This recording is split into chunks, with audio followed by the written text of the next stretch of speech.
the Ticats Audio Network. This is the CFL This Week with Bubba O'Neil. Week one of the first regular time, regular length, and regular season is finally upon us. It took 3 years, folks. The CFL This Week is on the air on the Ticats Audio Network. I'm your host, Bubba O'Neil. Hey, folks, if you're a regular to the show, bonjour. And if you're, you've been around for a little bit, you know where this is we're going and what we're going to be doing here. This is your place for the best unbiased, unfiltered opinions, topics, discussions, and insider information when it pertains to the Canadian Football League. Now, this week, as always, three outstanding co-hosts, as I like to call them, guests, of course, if you'd like to do that way. We'll go from left to right, as we always do in the country. And that would be from Calgary. He is the host of the podcast named The Hedge. He is Andrew Walker. We know him very well in these parts. Andrew, please identify yourself. It's great to be here. Thanks for the invite. Excited for a CFL season, and hopefully it's going to be a lot of a different feel like we've seen the last few years. So yeah, appreciate it. Hey, from the Winnipeg Free Press, he covers the likes of the Bombers, the Jets, the Gold Eyes, the Ice. We're a pretty good hockey team as well, too. We enjoyed his talents and his opinions last season. He is Jeff Hamilton. Jeff, thanks for joining us. Always a pleasure to be on here with you, Bubba. It's like as Andrew mentioned, it took a little bit to get here, but here we are on time, and looking forward to what should be a pretty exciting 2022 season. For those of you that know and listen to the Ticats Audio Network, you do know that he is considered the top dog in Steel Town. From the Hamilton Spectator, Steve Milton, also known as Uncle Milty. Thanks for joining us there, Steve. Hi, Bubs. How you doing? Always good on a Monday to talk some CFL. Let's get the rest of the lads. Great to see you, Jeff and Andrew as well. Great to be together, folks. Let's talk about a couple things here. I'll start off with you, Steve. Cut down day has come and gone. Any particular big surprises around the league that stunned or shocked, or was it underwhelming for you? I think it's mostly underwhelming. I think people had a lot of ideas of the things that were happening in Hamilton. I think there was a little bit of a mild surprise on kicker that probably the most talented kicker that they had didn't survive, but that's a DI ratio issue because he's American. No, I don't think there's an awful lot, particularly like I was more focused on Hamilton than anywhere else. And I think when you find the teams that look like they really, really have a chance and had brought quite a few players back, you really didn't see a whole bunch there. It's at the secondary level, and that's inside football stuff. A lot of the people on the surprises there. So I didn't see a whole bunch. I mean, maybe the other guys have a few more things to say about that. But number 3 quarterback in Hamilton, was Jalen Morton going down to number 4, and clearly that was deserved. That's the thing, but really not a lot here. One receiver emerged from camp, Anthony Johnson, not a surprise either, that because he comes out of the MAC, which is a CFL type league, and is a good player. So I'm not overly shocked. I didn't think there was a lot going on here. Jeff, it seemed like the team might have been made already before even training camp in Bomberland. Well, in a lot of ways it was. I mean, I think there's a lot of positions that, there was some losses. Clearly, CFL leading receiver Kenny Lawler is a big loss to the offense. Darvin Adams certainly wasn't putting the numbers up that he used to put up, but he was also a big leader in that receivers room. So those are two big, I would say arguably two big losses to the offense. Luckily enough for, in the CFL and for the Bombers scouting staff, it's kind of one of the more easier positions to fill in a lot of ways. Now you do want proven pass catchers. There's no doubt about it. So they aren't going to be, there is clearly picking up a guy like Greg Ellingston helps fill that void. There will be an open spot for likely an American to fit in there. There's a couple guys in that group, but as far as surprises go in Winnipeg, not too much. Jalen Saunders, obviously earlier in the week was a more surprising one when he got released based on allegations of sexual assault. That clearly rocked the team there for a little bit, but just knowing the character of this club, regardless of what Jalen Saunders could have brought to the blue and gold, I don't think they're all that upset with him departing now. Across the league, I thought it was, it's kind of similar stuff when you think about it this time of year, where it's not so much that there's any kind of crazy, loss per se, but it's kind of maybe some of the guys that were are getting up there in age. When you see more veteran names, kind of, I think of a guy like Adrian Tracy, right? Like in Toronto, he gets his release. There's I'm drawing a bit of a blank on a couple other guys, but there's a handful of guys that I think your maybe your expectations are higher. Like a guy like Manny Arsenault making it is more surprising in a lot of ways than some of the guys that that are necessarily tossed aside. I mean, I thought Antonio Pipkin was a big one that didn't come necessarily on their final cut down day, but clearly Toronto sees something in Chad Kelly as their number 2. We all know how important it is to have depth in that at that most important position. So there's a couple of guys out there. If you look at in Calgary, there's Jordan Williams Lambert, like same kind of story, right? They like what they have at receiver. So it's not a big deal to them. So I mean, but it will be a big deal, I think, to another team they'll inevitably pick him up. So not a ton of surprises, I would argue, in cut down day. Nothing really crazy. I think might have been a little bit more last season when we had that such long layoff. Just with see who was in shape and who wasn't. But overall, I thought a lot of predictable moves, even if some teams had a couple eyebrow raisers. Andrew, nothing really in Cowtown. I think that's kind of been the trend around the league. Maybe you got Chris Jones likes to rock the boat a little bit out in Edmonton. Anything rock your socks there out there? Yeah, no, not much. I mean, Jeff mentioned Williams Lambert. Pretty good receiver. Another guy that was a MAC player, and he popped a couple years in Saskatchewan. I liked him, but again, guys getting cut in the CFL, nothing surprises me. Tremaine Washington led the league in picks last year, and he's not going to make Ottawa. I think someone smarter than me told me a long time ago that if your team, especially in the cap world, is cutting players that you've heard of getting closer to the season, it generally means you're in pretty good shape as a club. So like Jeff said, I think that there's a difference between is it a big deal for the fans or is it a big deal for a front office? And generally, it's not a huge decision for the front offices. And once in a while, especially, you've been kind of out of sight, out of mind if you're a CFL fan and all of a sudden one of your favorite players gets cut. It can be a shock to the system, but that's the business. You brought up Tremaine there, Andrew, and that one actually is one that I wondered about. I think I was looking at him at one of the top 50 lists at one point, and partly just because of numbers, but also that could have been his success could have been situational, right? To where he was playing. I mean, having all those picks that year.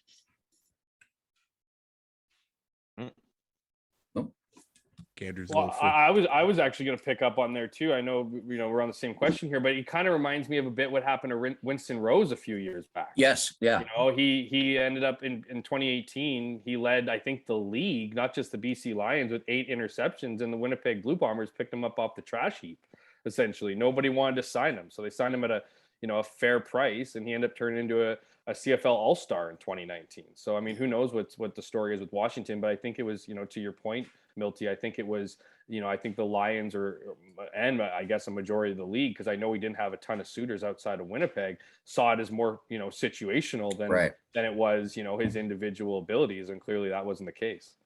I think Kelly's actually might develop into a story over time here. And because they could have easily put him probably on the practice roster, but chose not to go that way because they want to develop him, and they probably need to develop him partly in a hurry because McLeod is Bethel Thompson. He's actually has a very good winning record, but I'm not sure they see him as much as of a leader and as a command kind of guy. Kelly exudes command. He played the other night in Guelph against the Ticats, and you could see it. You knew there was something going on there, even if you didn't know who this guy was. Yeah, but is there something going on because of his last name? I mean, this Absolutely. is a guy that this is a guy. There's no doubt. This is a guy because I mean, John Elway did a favor for his good buddy Jim Kelly in drafting him. I think it was one of the last picks, or the last round pick with the Denver Broncos at the time. And I mean, we do know a little bit about his history. He's had some made some questionable decisions over his lifetime. Now, maybe all of us have at some point and haven't been punished for it. But, he's Toronto. Buffalo's just next door. It does make for a good story. And I think if anyone's desperate for good stories, you got to know the Argos are. I'm not saying it'll turn out well. I'm just saying, but I think it'd be a good story. Actually, if there was somebody in Toronto to tell it. Yeah. That's one of the problems, of course, with the league right now is there's not enough people telling the Argonaut stories in and around Toronto. Just think about Chad Kelly for a second, though. How many guys could come up to this league, say what he said about producing stats and not get cut the next day?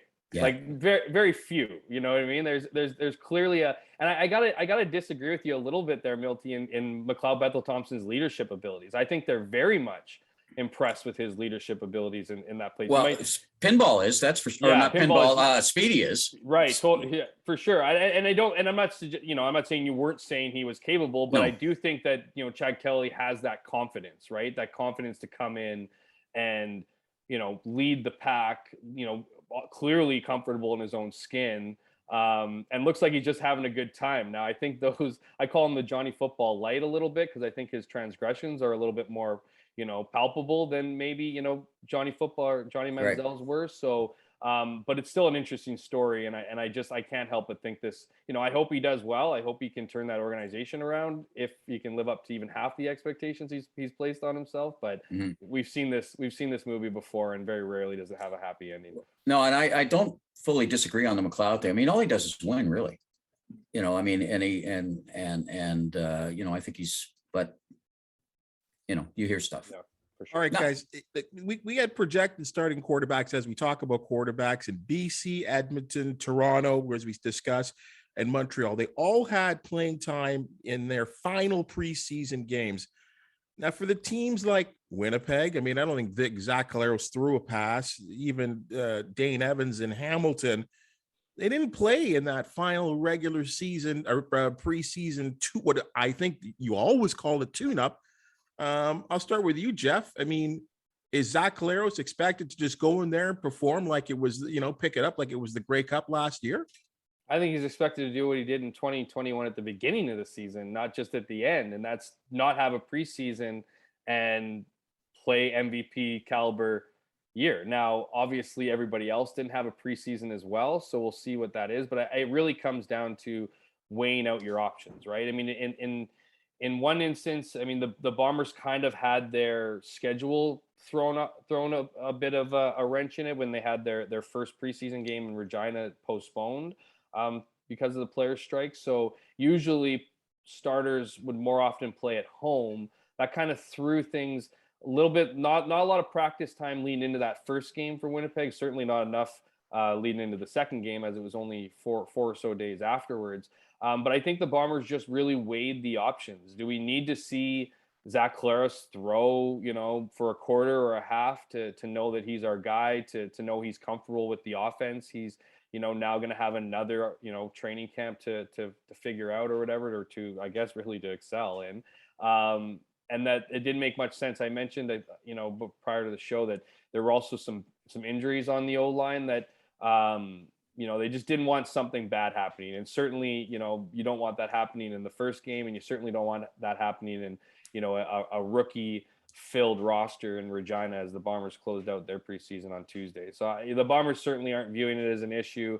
I don't, personally don't view it as an issue for any team that knows their starter. And, we could name a handful of those teams in the league. I really do think, health and making sure that you don't have somebody absolutely ransacking your quarterback trying to make a name for himself on his own club is going to derail the remainder of your season potentially. So I think that's what went into it. Well, Andrew, we kind of had this discussion last year that it took pretty much everyone a half a year to get greased, to get going, to have that chemistry. And when your quarterback doesn't play in the preseason, and I know Bo Levi actually played in the first game, maybe didn't look that great. I think threw 2 picks, threw a touchdown pass. Don't you need to get that cohesion going early off week 1 so we don't have to, sit there and say, well, it's only week 1, week 2, these guys are still getting to learn each other? Yeah, yes and no. I go back and forth on it. I think it shows some organizational belief and confidence, to be able to rest your guy in the preseason. And I think, once the season starts, I think established guys get back into the swing of things pretty quickly.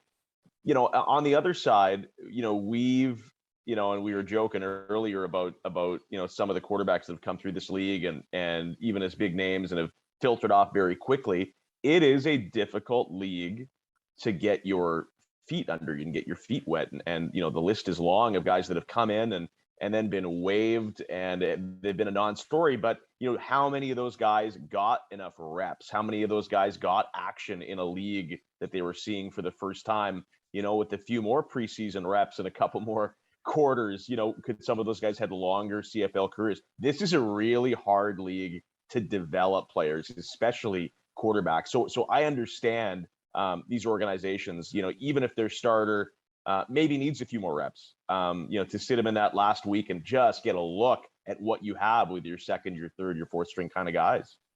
How much too has the effect that, last year's the longest layoff that they ever had. This year's the shortest, probably the shortest in CFL history, right? Since they last played football to when they start again. Plus, last for year. two teams. Yeah, for two teams. Yeah, but even for every team, it was a later season, right? Because of the late start, and so you kind of wonder how much that played an effect last year. Is that there was not only no training camp, there wasn't a year before that, so a whole bunch of things made a difference this year.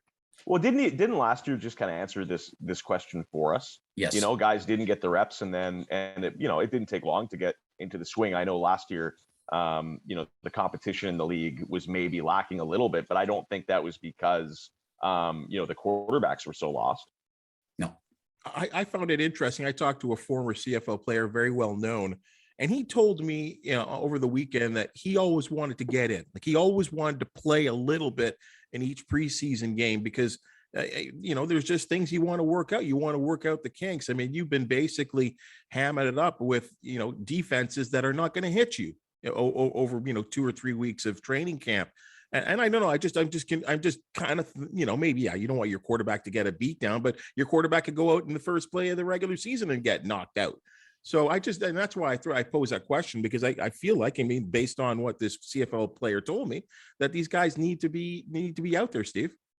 Yeah, well, there's an element of that. That said, it's an awful long season, and I still think the first game or two are used as a little bit of a feeling out process, even and this has been going on for years now. The first game's on a feeling out process there, and even that, getting hit in an exhibition game isn't the same as getting hit in a regular season game, because of who's hitting you for the most part.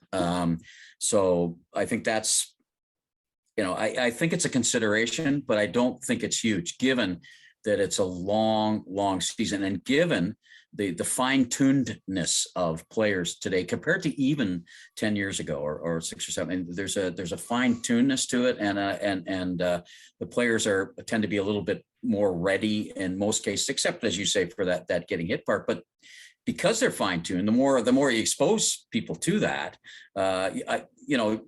you're saving rest at the front end so that you don't have as much fatigue at the back end. And I think, I think it'll be different scenarios for different people, the results of those scenarios. For some people, I think the point you're making may come true, but I think for the most part, it doesn't, just because of the wear and tear on the body for some teams is a 20-game season. Guys, we're always talking quarterbacks here, and you can't help it. It's such a quarterback-driven league. And I think when you look around the league, you pretty much project who the starting quarterback is going to be. In Montreal, you get Vernon Adams Jr. coming off the broken arm. Trevor Harris, established veteran, played in the East Final. The two of them combined to throw 4 interceptions in that last tune-up game.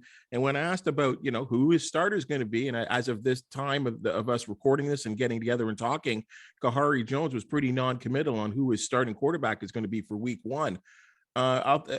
Jeff, who should start there in Montreal? Oh boy, doesn't it have to be Vernon Adams? The guy's hosting camps for his receivers over the off season. He's apparently shouldering the bill for them and their families. They clearly love the guy. I mean, a lot of respect from the offense, like the players, his teammates. So I don't know what the issue is to, announce, and who knows? I mean, I saw the quote. I didn't see the context of the interview. It might just have been a frustrated coach not wanting to give any information, as we know in this league. Mike O'Shea, for instance, with the Winnipeg Blue Bombers, is probably one of the least, best, if that's a way to describe it, also known as the worst at providing, like any kind of information, right? It's the paranoia league. They don't want you to so I can understand that from Jones from that perspective, where it's, if you have a week 1 matchup, you don't, and you announce that Trevor Harris is going to be your starting quarterback. Well, guess what? Today's, practice sessions open up with, potentially scouting for Trevor Harris. So to leave it kind of up in the air, I think is just more of a competitive thing. I mean, he could easily come out and said, Vernon Adams is our number 1, yada, yada. Hey, those conversations were probably already had in the dressing room beforehand. As a reporter, I want him to answer that question. I want him to say, it's Vernon Adams, it's his team, yada, yada. We have 2 quality quarterbacks, but, Vernon Adams will start, and then just beat the team with the horses that you're planning to run in the race. But I do think that Trevor Harris is an interesting wrinkle, not just for what, as you mentioned, they combined for 4 interceptions in their final preseason tune-up, but Trevor Harris was pretty darn good in that opening one. And if you're looking at, what he did last season and his ability to pick up offenses and obviously his time in this league, he's got to be a great consideration to take over for Vernon Adams, who, as we've known, has been pretty, spotty at certain points around his career. Like, I don't know if he has been all that consistent. He's a dynamic player. He certainly can kill you with explosive plays, but he can also be pretty, inadequate as far as his duties. So, that's how I interpret it. I don't see it as a quarterback controversy per se. But at the same time, when you have 2 quarterbacks as quality as the Montreal Alouettes have in their 1 and 2, it's only going to be more, you're only going to stoke the fire when you don't answer those questions leading into week 1. Well, Milty, does that turn out to be sort of Hamilton light of last year, having 2 guys that are capable to be a starter? And I think both of us, because we sort of, with the team, and you even more so than myself, that I think they made it work. But it kind of worked in Hamilton with Masoli and Evans because of the injury situation. One went down, and so it actually played out okay. And that each team, the players on offense followed the quarterback because that was the guy, right? That was the guy that week. It was an unusual situation, and you were correct to use Hamilton light on that one when you compare it to Montreal. And one of the things I think we forget, if I remember correctly, going the week before the first preseason game, they said in Montreal that if they weren't starting Adams against Hamilton in the first game because he is the quarterback, because he is the number 1. They had said he at that time was number 1. He seemed to be backtracking a little bit last week from what we see. Again, we're not in that city listening to him, and you can't tell the body language, and you don't, as Jeff said, you don't know the context in which the quotes came from. But I think it does, and it really requires the right kind of personalities and to make it work. I mean, Harris plays brilliantly almost always against Hamilton. You might even see a situational thing there where we say, whoa, this guy eats Hamilton for breakfast. So maybe you use them in those kinds of games. Of course, they're not going to mention until they have to actually post the starting roster. Andrew, I've heard things about Trevor Harris. I mean, again, and it seems like you're right about Stevie, about the fact that this guy plays Hamilton so well, but you got to play the whole league. Yeah, I've heard questions about his leadership ability and the reason why he seemingly can't stick around in one city for a long time for a guy of that ability. Would you agree with that? Well, listen, losing brings out the worst in everybody. I think we know that. And everyone can be a great guy when you're winning. And Edmonton was a really tough situation last year. I remember, honestly, I remember doing this show. I remember, doing some other shows. And there's a lot of people that picked Edmonton to to maybe be a contender, if not the winner of the Grey Cup, and they didn't even win a game at home, right? So the situation wasn't great for Harris in Edmonton, and he rebounded nicely towards the end. To get back to your question of who starts, I mean, for me, it's Adams. It's no question. I think even if Kahari Jones was trying to, not tip his hand, all you're doing is, if there is a quarterback controversy, it's only because you create it. That's the bottom line. And in this league, I think that it's a wonderful league, and the competitive balance is super interesting, because the ceiling for any team is to win a Grey Cup at the beginning of the year. And I think when you're making personnel decisions, especially at that position, you go with the guy that gives you upside, and there's just no question who that is.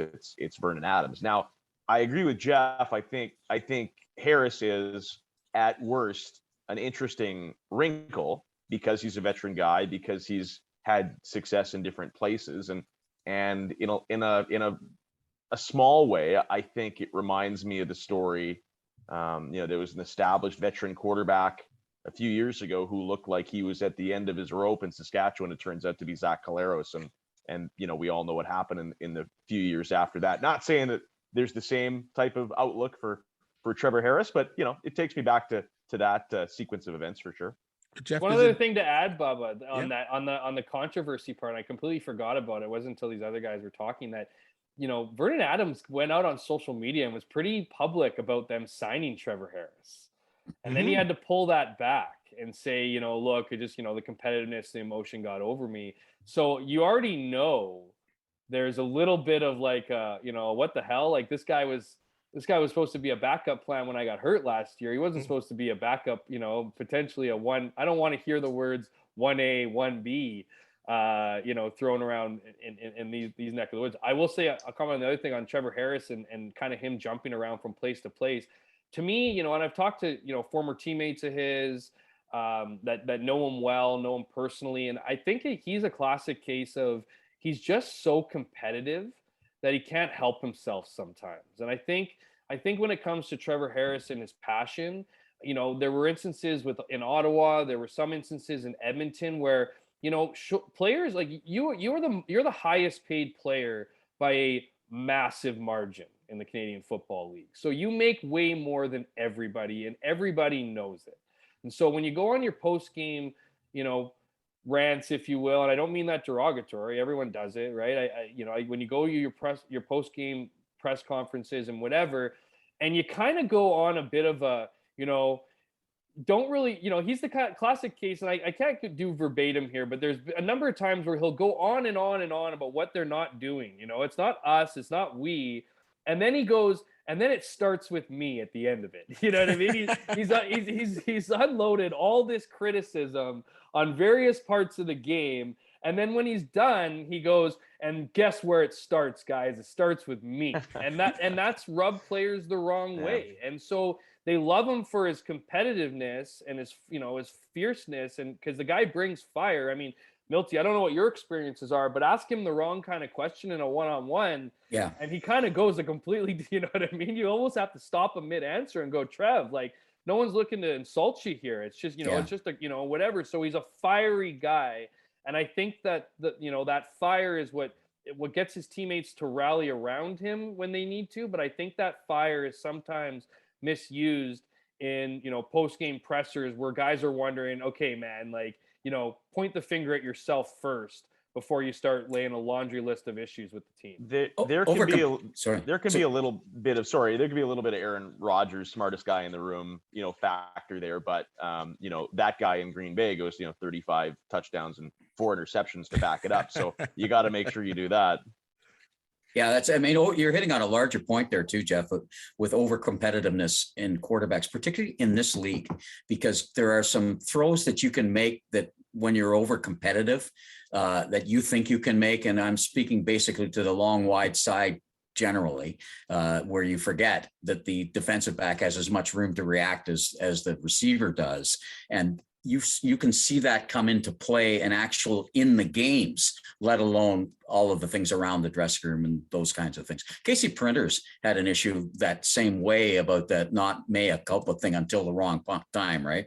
He had the same thing and actually lost a couple of rooms in his career because of that, despite the fact that he was in, many times his results on the field were outstanding. Casey Printers. I cannot believe you brought up Casey Printers.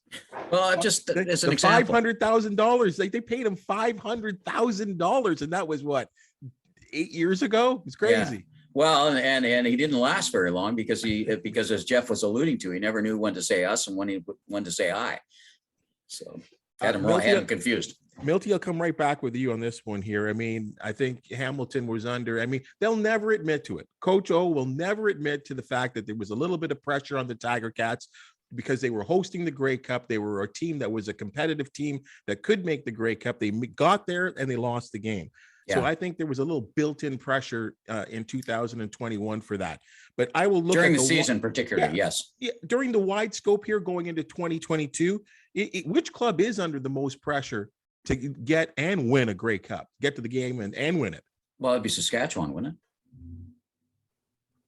it? I think the way it's sounding like in people in Regina, that's the way it better be for Cody Fajardo. I mean, exactly.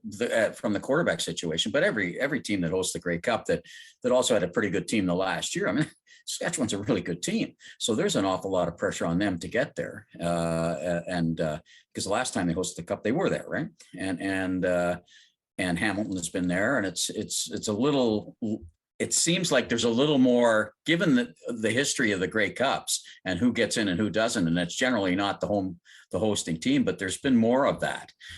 So I think I think the clear pressure there is on Saskatchewan. I'm not even sure there's a number two there. I mean, Hamilton always has the pressure to be good, to come out of the East and that kind of thing. Toronto because of the attendance type of thing, but I think Saskatchewan. Andrew, I guess the expectations are really low for the Elks, but I mean, Calgary, I mean, you got to believe that for Bo Levi Mitchell, I feel like I'm seeing already some signs of deterioration in his game.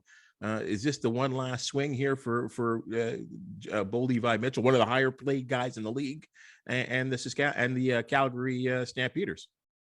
Well, yeah, I think you're right there. I think that for the first time in a lot of years, I think Calgary has some quarterback questions, and there's two types of pressure. There's Grey Cup or bust pressure, and I would agree with Steve. I think that there's always that pressure in Saskatchewan when you have a good team.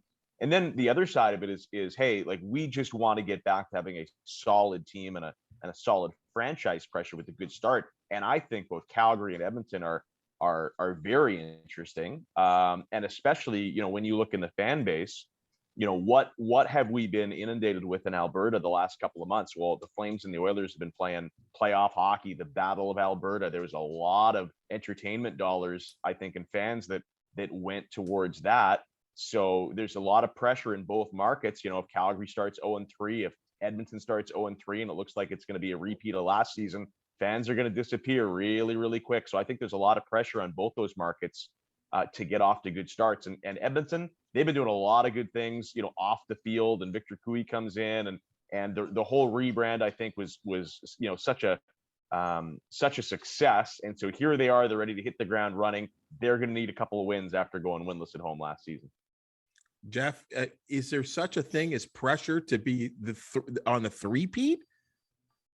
Well, no, not. I mean, but I would say pressure is relative to your fan base. I mean, we talked about Saskatchewan. I mean, they're always going to be under pressure to win because their fans, demand it, right? They support it. They won't accept, a loser, if you will. In Winnipeg, that lasted for almost 29 years, right? And then they won.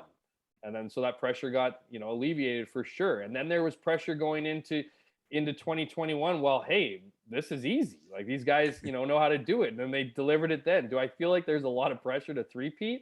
Not really. Fans, season ticket holders just got reminded of their back-to-back championship as they all got a replica ring. So I think they're happy with where their team's at. And finally they can brag, if you will.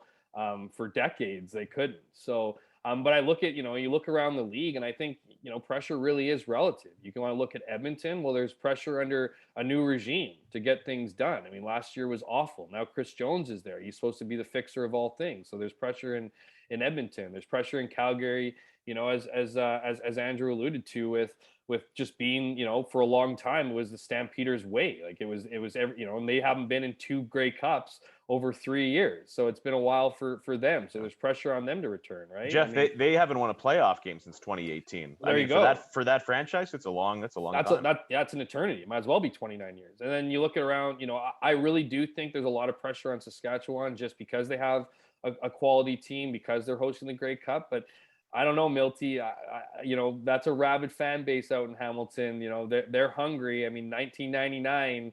You know, they want to party like it's not 1999. They want to party like a different year. And so, well, yeah, and you look at the last 2 Grey Cups, right? I mean, I think the pressure was on Hamilton in both Grey Cups, right? Yeah. Like, you know, I tell a lot of people this. You know, during that 2019 Grey Cup, you know, we're in a group of colleagues and I go, I think Winnipeg's got this on like day 2, because I just felt Hamilton was far too confident. I remember you saying that. They were just had this added, and you know, you can like that or whatever. And the Bombers were quiet assassins. They just kind of took the questions. It was all business. And then obviously in 2021, I mean, and here's the other thing. Hamilton had an incredible 2 seasons.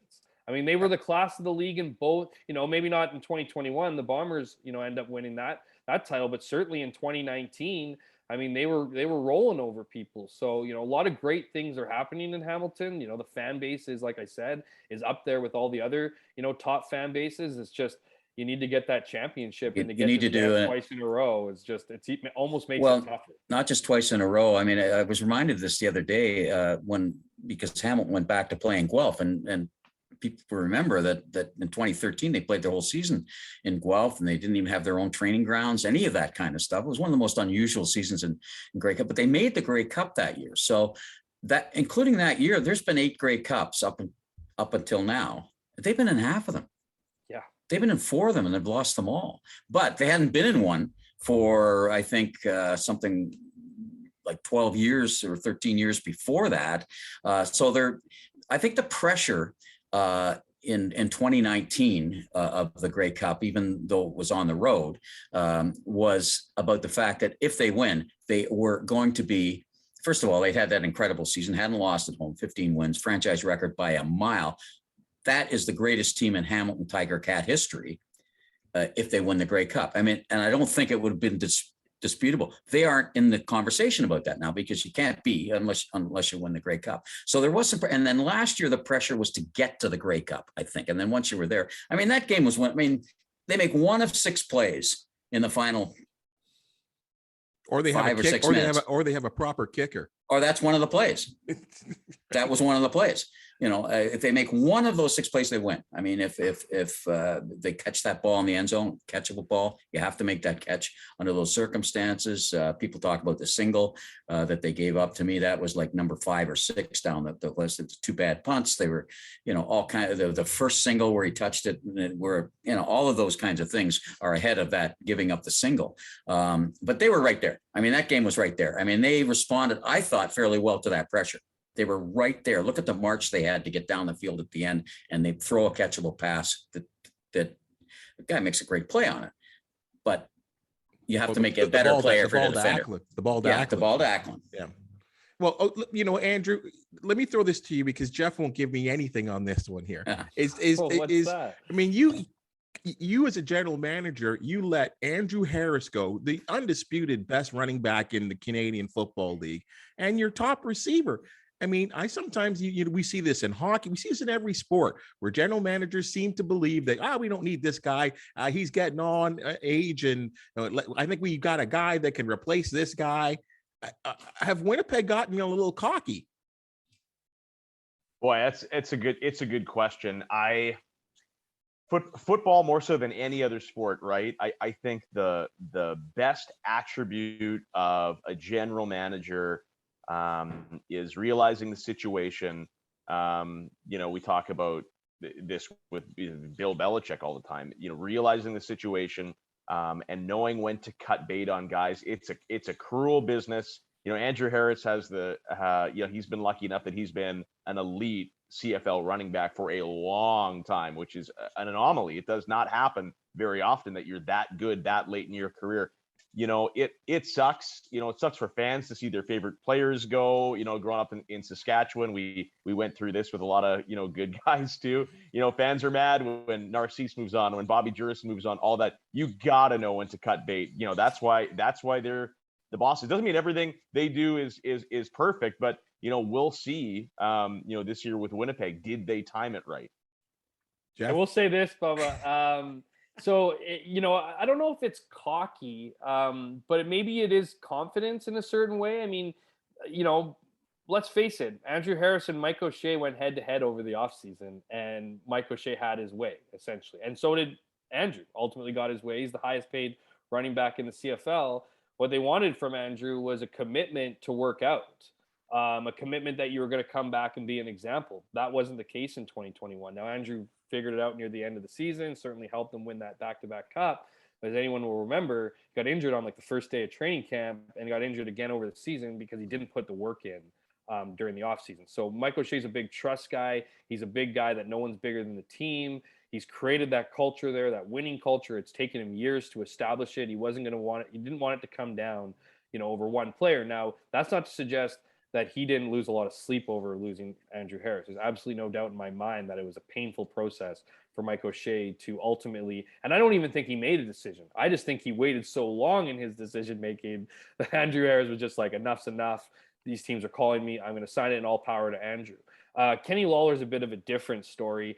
No one in Winnipeg was paying him $300,000 like the Edmonton Elks are. It just, you want to think about it. This was a situation that's happened in Calgary year after year after year as you develop these guys and then you go see them play elsewhere and get big dollars elsewhere. It's just it's a byproduct of being a successful organization. Now, the thing with Kenny though is that, you start giving him a raise like that. I'll remind you, he was on his rookie salary, right? He was, his second year of his rookie deal. So he wasn't getting paid a lot of money. So to have that big a jump, to find that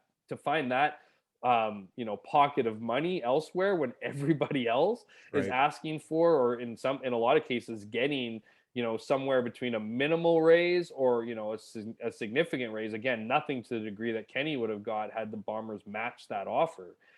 It just became a thing of dollars and cents. And at the end of the day, it didn't make sense. So, it'll be interesting though. I thought Kenny was very bold, if you will, to sign with the Chris Jones Edmonton Elks without getting a signing bonus.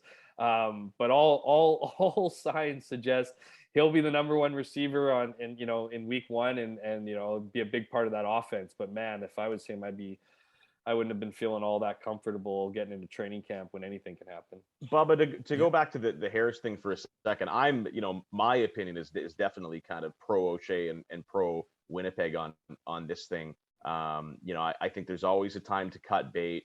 I think it was the proper time with Andrew Harris. He, whatever, he'll never buy another beer in Winnipeg as long as he lives. He's going to have a great legacy there and a couple of great cups and all of that. But to me, when you establish, yes, this great culture like Winnipeg has strived to do for so long and they've accomplished it, you can't bend to the will or the demands of one player where there's, questions about his age anyway. I think it's a tough decision, but it's the right decision in moving forward in a different direction. That's how dynastic organizations do it. And I hate to pile on here. I'm agreeing with both you guys. That's the history of that is, and I think they're looking at trying to become the Bombers of the late 50s to mid 60s, right, Jeff? Yeah. They're looking to that. They're in that position. Right. And I think the West is actually better than it was in those years. And the other thing is you have to have a backup plan too, right? I mean, Brady Oliveira and Johnny Augustine are two pretty quality Canadian, 1-2 punch, right? We saw it with Brady Oliveira, during spells last season. Yeah. And Johnny Augustine, that guy's, he runs hard, he runs physical. The knock on him is he's not a big guy. Can he do it for 18 games? Maybe not. Won't have to do it for 18 games, but will get an ample opportunity to, show his stuff. And there's the other thing. To get those guys on the roster, you needed to move on from 33. Because you can't sign 33 and then sign those guys and say that they're, just to say that you're going to get the playing time. They watched and they in awe in a lot of instances on what Andrew Harris could do they're ready now. And that played big, you know, that was a big part of the decision to move on from. I think variety and depth at running back, first of all, running backs get hurt a lot, but variety and depth at running back on a larger situation, given what's happened with the evolution of defenses and therefore the counter evolution of revolution on offenses, running backs I think we're going to see running backs be really, really important this year. Like I think that as people get used to the field, those kinds of things, there's going to be a lot of over/under clearing for a lot of swing pass into what was formerly the short side and is still the short side technically, but not very short anymore. Those running backs are very, very important coming through there. And as teams respond to that on defense, now you've got to look at somebody that can do the job sort of off tackle to go at things, including at the linebacker, who's now going to have to be the middle linebacker, is going to have to be a little more mobile and may have to trail him coming out of the backfield, those kinds of things. So I think attention on running backs might be a little more important than it has been for an awful long time, even if you have a good one. Let's end on this one, guys. And this one kind of came out of nowhere. Maple Leaf Sports and Entertainment Chairman Larry Tannenbaum says he's concerned with the structure of the Canadian Football League, and his is quote saying that the league needs to embrace change. Andrew, you've been in this market, in the Toronto and the Southern Ontario market, working. You understand it. Does he have a point? And what changes is he talking about here, do you think?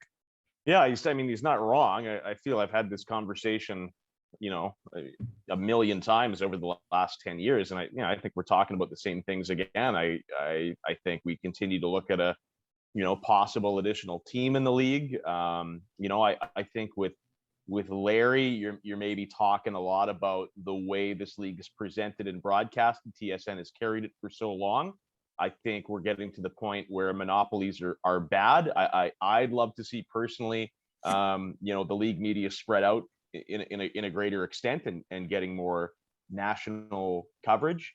And then again, this hasn't changed. Your biggest opportunity lies in the country's biggest market, and Toronto has just, you know, failed again to prove that it is a CFL city. And you know, there's the rub. We've been down this road a ton of times. Is that Larry Tannenbaum? I mean, there's no doubt he's been kind of very interested, Jeff, in getting an NFL franchise. Is that what he's basically saying there, but behind some kind of cryptic words? Well, here you want to use words. How often do we hear about the CFL owners and presidents as being philanthropists? Yeah, Larry Tannenbaum's a businessman. He's not a philanthropist. He's not here for charity. He's not here to uplift the Canadian Football League. I kind of got, you know, two thoughts on it, or two trains of thoughts on it. I completely agree, you know, with what Andrew was saying as far as you know, look, like when a guy like him, he knows how to run successful sports organizations. So what he's saying isn't lies. I mean, he's telling the truth. The CFL structure is not great. I think the problem I have with what he says is a couple different things. At the same time that he's saying that, it's impossible to you know, it was impossible all last season. You saw, like, I think Steve Simmons did a story on it. Some other people started talking about it. It was impossible to call to get tickets from Toronto. So like, they didn't even have a ticket booth that if you called them and wanted to get tickets to the Argos game, you couldn't even reach anybody. So you couldn't actually purchase tickets. So a guy like Larry Tannenbaum coming out and saying those things, and in the same breath, the Argos really doing next to nothing. Like, it's bad enough they don't even put the Argos on their, you know, like on their buildings, or they show the sports properties that they own. You know, they completely ignore them clearly. And so this to me is a little bit of positioning, certainly, Bubba, in the sense that, like, you know, this is what's and this is what's good for Toronto, right? I mean, that's what's fascinating about the CFL, and it's not just from business perspectives, from media, from a lot of different things. Each market is unique and different in and of itself. And so when you have the kind of, you know, background, when you have the resume that a Larry Tannenbaum has with running, you know, quality sports organizations, you don't really care what other people say about it. And I think at the end of the day, like, when you equate what's happening in the difficulties in getting tickets, and certainly the Argos could be doing more to promote themselves. I do think they do a pretty good job. I think everyone and every team could do a better job, including media.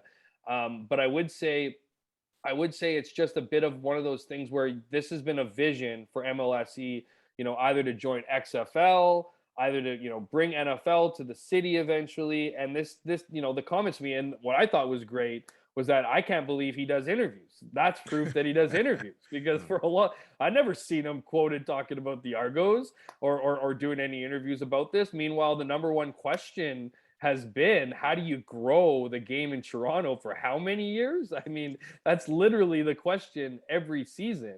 And so for him to come out and speak, I think they should listen to his ideas, but I do think I have a hard time kind of completely wanting to give every bit of credit to him because of what we've seen in the past and what we know, what he wants the league to be. And it's more of an international scope. That was the XFL, relationship. That's what was such a, that's why the MLSE was such strong advocates on moving that direction, was they figured it would have an international audience.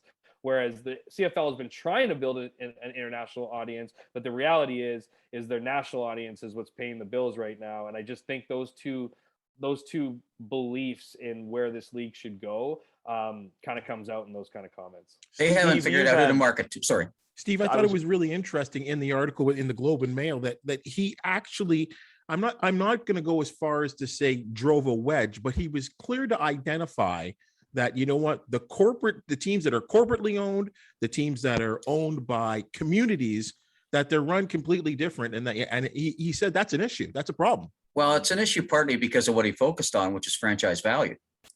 If you have a community-owned team, you don't really you don't care about necessarily how much you can sell that team for, because you're not going to sell it. Right? You're not creating franchise value. Franchise values only mean something if you're going to sell it. And and he spoke about that pretty strongly, and he's spoken about that many, many times before, that they don't get the franchise value out of that thing. I think the other part of it is that it's a misdirection on their part, because they need to concentrate on how can they reach the market that they have to do.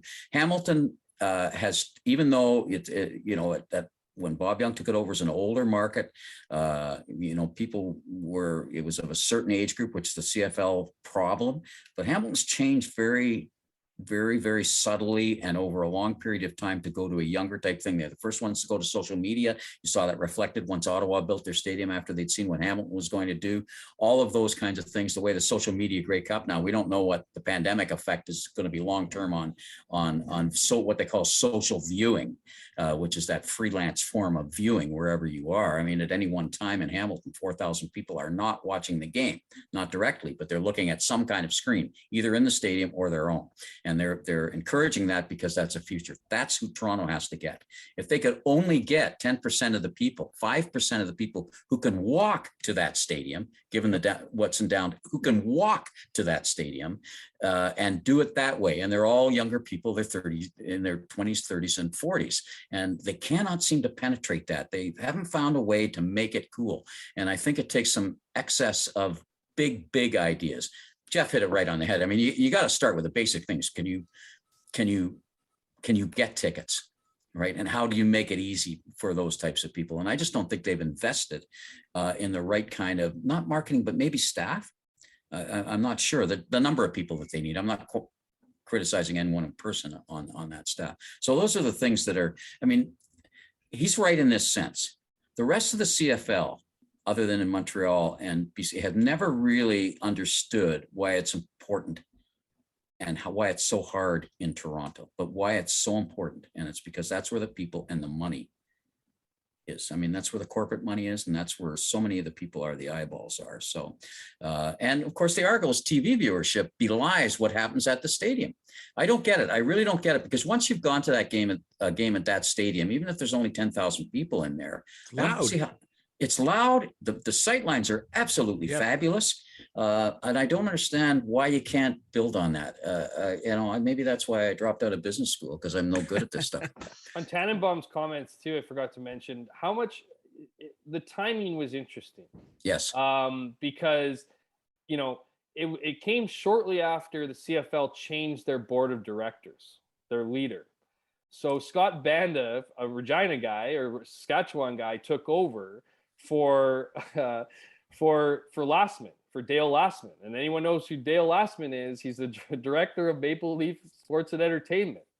So they had a guy running the board who could appease what they wanted. Now they don't have that. They have a Prairies guy. We know how important the CFL is to the Prairies.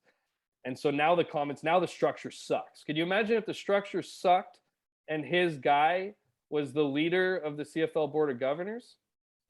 Might be a different quote. Might be. Good point. And Andrew, last one to you. Well, Steve has had these conversations and the same conversations for longer than any of us have, and I think he touched on a lot of things that I've touched on for the years and over the years, and why can't Toronto make it work? The country's biggest market. The problems have always been more in the boardroom than on the field. I think once in a while there is this narrative that the league is bad or the product is bad. The product's great. The athletes are great. It's one of the most. I was thinking the other day, what are the most underrated on-field products around sports? And for me, like, have you ever been to a Champions Tour event in golf? Those guys are insane, but it doesn't get quite the play, obviously, the PGA Tour does. The CFL is in there for me, and then CIS men's hockey is pro-level hockey, and it doesn't get a lot of play. But anyway, the CFL product is great. The athletes are great. The problem has always been in the boardrooms and in the marketing and trying to harness what makes these Prairie franchises at one time or another very, very strong. But Andrew, I mean, I'm going to say, you got the nice hair, you're wearing the black, you're looking good, you're a young guy. Like, why can't the Argos be? I've actually had people say to me, the Argos aren't cool. Like, why can't they be cool? They have to be cool. They can make them counterculture. You can do a lot of things. That's sort of what happened with soccer there. It became kind of the counterculture of Toronto corporate sport. Because it's not a football issue. Like they've gone to great cups. I've always believed. I keep saying, hey, Toronto's not a football town, and I don't think that's true. I've always believed that if one day they plop an NFL franchise in there, they'll get 50,000 every week. Like, they will. That's just what happens. Toronto is not. I mean, I've worked, in 4 major cities now, across this country, Toronto included, and Toronto is just. The CFL, the Grey Cup, is very Canadiana, and Toronto is not Canada to me. Toronto is, to me, always been a big American city. You're not going to find support for junior hockey and guys wearing plaid. Like, it's a LeBron, Derek Jeter, Drake type of city, and the CFL skews to kind of the opposite of that. Jeff, one more to you. Yeah, I think that's the exact point. I mean, and there's also it's easy to say, no offense to Hamilton, but it's easy to pitch the Ticats to the neighbor, the community, surrounding communities, when you're competing with, who else, right? I mean, you are competing offset on some of the same teams that Toronto's competing with for money. But when you smack dab in the middle of Toronto, in the center of the universe, in the center of the hockey universe, you're competing with the Raptors, you're competing with, everybody against you, the Leafs, MLS soccer. I mean, it's just there's so much to do there, and I don't know what it, and I think that's what the, as you guys mentioned, I mean, it's that international appeal that MLSE is interested in. They know that's what they can sell. They can sell something to a greater audience. I think that when he says the structure, when Larry Tannenbaum says the structure of the CFL, I think that's exactly what he's talking about. Think about it. They're the ones that wanted to, lower the ratio. They're the ones who want to bring in better talent. They're the ones who wanted to join the XFL. I mean, they just want more eyeballs, and they most likely, I can almost guarantee, seeing it as bad business to just focus on Canada. And I mean, if you're, obviously Toronto's in Canada, it's not just a specific city issue, but I do think it's a challenging one because this league needs Toronto in it. They need Toronto to have the TSN, sponsorship and broadcasting agreement. The numbers on TV are actually overwhelming in favor of Ontario. So they're a big piece of the puzzle, and that's why you can't just say pack it up and send it to the East Coast where you think you're going to pack stadiums and whatever. You need that to survive. So whatever the answer is, it's the question we've been asking forever. Maybe it's going to become so uncool that it becomes cool again that we might be headed in that direction before doing anything drastic to improve it. That's my point. That's an avenue, which is the counterculture kind of thing. Guys, this has been a great discussion as always, and we always knew when we got the three of you there that we would have a real good hour talking about the Canadian Football League. So thank you for your contributions. Jeff, fantastic. Good luck to those Blue Bombers. I hope they choke. I'm tired of seeing them win, even though they have a great organization. But I know a lot of those guys personally, so I'm just taking a shot at them. Stevie, Milton, I'll see you at practice at sometime soon now that training camp's over. Andrew, always a pleasure I wish you were back in this market. You added something to the radio that we just don't have anymore, and it sucks, quite honestly, in my opinion. But hey, I appreciate that, but I am back on the airwaves, and if your listeners want to check out the Hedge Podcast, the hedgepod.com, check it out. I appreciate it. He is with the Hedge, the Winnipeg Free Press, and of course the Hamilton Spectator, and we are the Ticats Audio Network. CFL this week comes right back and we can analyze week number 1, which we're certainly looking forward to. Hopefully there are some surprises. I'm your host, Bubba O'Neil, and we look forward to speaking to you next week. This has been the CFL This Week with Bubba O'Neil. Every Monday, a new episode drops with a roundtable of CFL insiders discussing the biggest stories in the Canadian Football League. We would love to hear from you with your thoughts and opinions. Email us at gameday@ticats.ca. Subscribe to the Ticats Audio Network on Spotify or wherever you get your podcasts.